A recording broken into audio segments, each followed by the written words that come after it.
Olá pessoal, tudo bem? Sejam muito bem-vindos ao meu canal e é um prazer receber você aqui.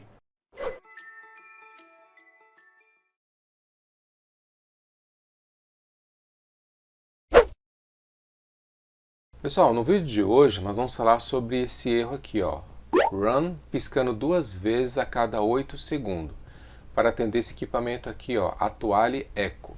E tem aqui a informação sobre esse erro, ó, falha no sensor de temperatura da tubulação. Vamos falar um pouco sobre esse erro aqui. Pessoal, então esse erro está se referindo ao sensor de temperatura da serpentina do evaporador, ou seja, aquele sensor de imersão, aquele sensor de temperatura que está preso bem na parte metálica mesmo da serpentina, tá? Ali do evaporador, que é aquela parte interna que fica dentro do ambiente, tá ok?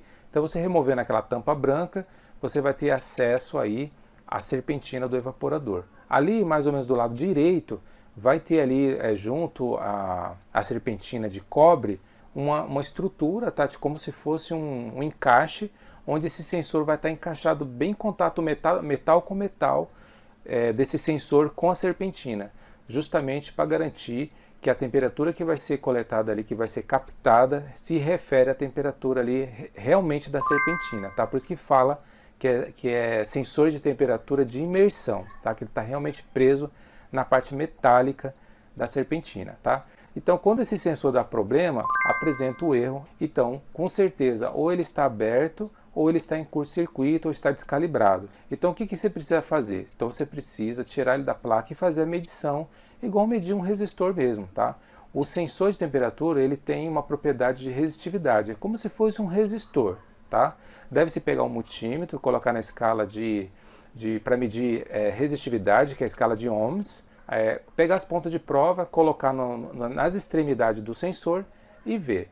Tá? Geralmente os sensores de ar-condicionado para evaporadora, geralmente giram em torno de 5 k ohms, 10 k ohms, 15 k ohms e assim por diante. Então precisa pegar o manual da placa, ver qual é o modelo que está aí de acordo com o fabricante e fazer as medições. Se esse sensor estiver aberto, você não vai ter leitura nenhuma, porque não vai passar corrente. O multímetro tem uma bateria interna que ele simula uma corrente, na verdade ele simula não, ele passa realmente uma corrente pequena ali em volta, né, do componente. Se tiver aberto, a corrente não vai passar, então ele não vai ter leitura, tá? Então por isso que quando você faz um teste aberto, não dá leitura nenhuma, porque não tem como passar corrente. Por outro lado, se estiver em curto ou estiver muito descalibrado, ele vai dar um valor muito alto. Então, se era para dar, por exemplo, 10 k ohms, de repente pode dar 100, 200 ou 90 ou qualquer valor assim que está muito acima do valor recomendado. Tá? Então, nesse caso, o componente está com defeito. Lembrando, pessoal, que esses sensores eles são calibrados com temperatura ambiente de 25 graus Celsius de fábrica.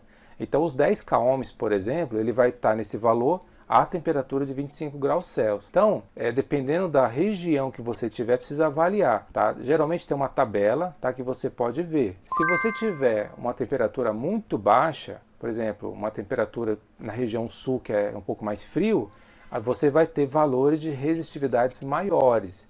E se você estiver na região quente, vai ter valores de resistividades menores. Tá? Então, na tabela aí, você vai ter o valor certinho de acordo com cada temperatura. Então a medição tem que ser com base nessa tabela para ver se realmente está coerente com o que está determinado aí pelo fabricante. Se estiver muito discrepante, muito fora, então realmente é recomendado você trocar esse sensor e colocar outro na placa, tá bom? Basicamente é isso, pessoal, se fizer a troca desse sensor, que é para resolver. Eu espero que você tenha gostado do vídeo. Se você gostou, deixa seu like, se inscreva no canal e aguarde para o próximo vídeo. Até mais!